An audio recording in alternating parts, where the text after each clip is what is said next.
None whatsoever. Dibs. Tell you why in one word. Mike's hot. A word. Dibs. First Dibs question today, sponsored by Tire Depot.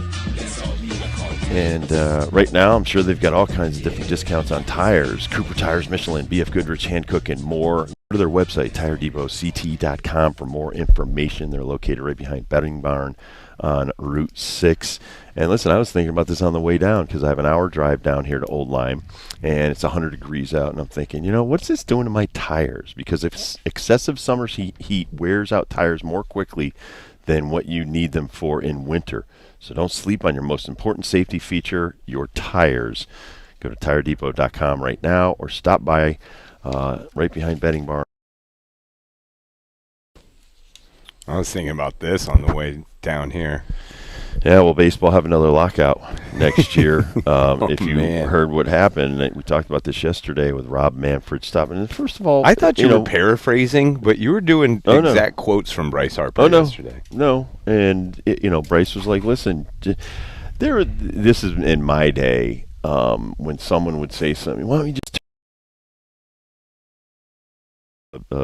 throwaway comic line, You and what army? That's right, and so I just think once the conversation got to the financial aspect of baseball, where now they're making $15 billion annually.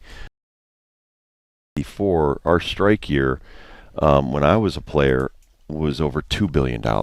So we had 28 teams fighting over. Think about that. $2 billion in revenue. So now, fast forward to 2025, 20 years later, and oh my God, or 30 years later, oh my God, $15 billion. We don't know what to do with it because owners are giving one guy $700 million, one guy $765 million. We need the players to take less money.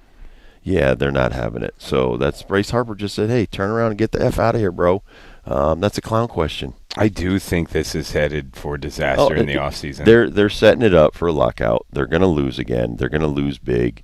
It's just going to cost money, and the only thing that's going to happen is you're going to lose fans.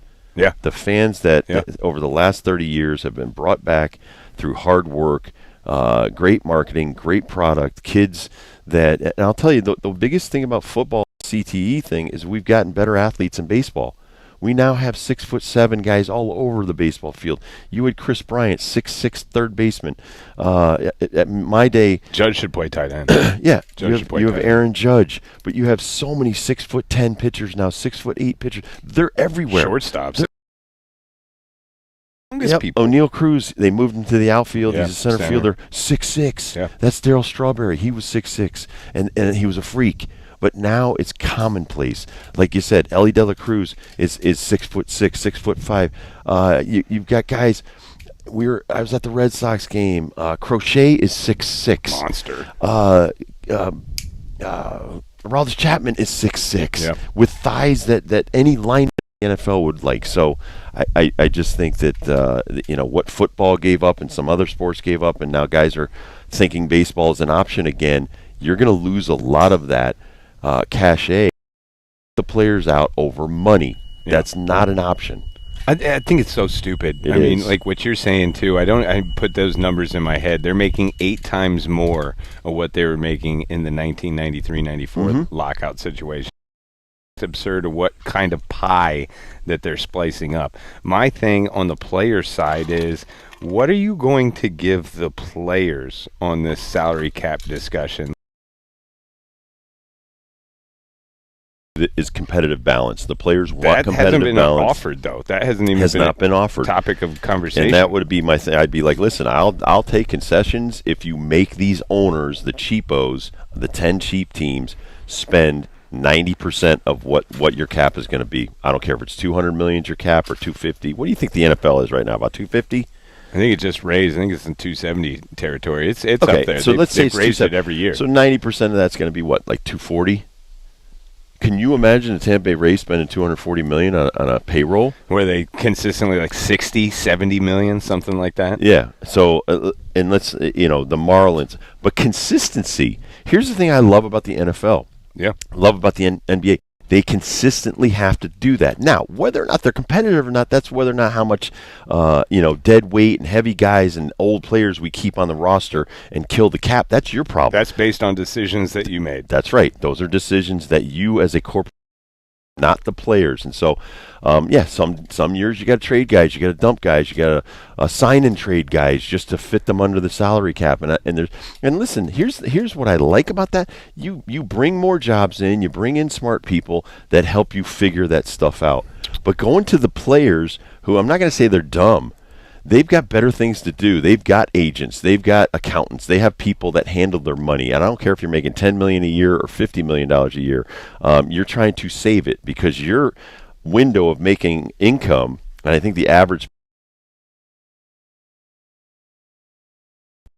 minimum salary is $750,000. So do the math. Before you even start making multi-million-dollar contracts, you could be out of baseball by an injury or because you're just not good. So like the NFL, 10% make 90% of the money, and now you're arguing with 10% of your 850 guys that are playing.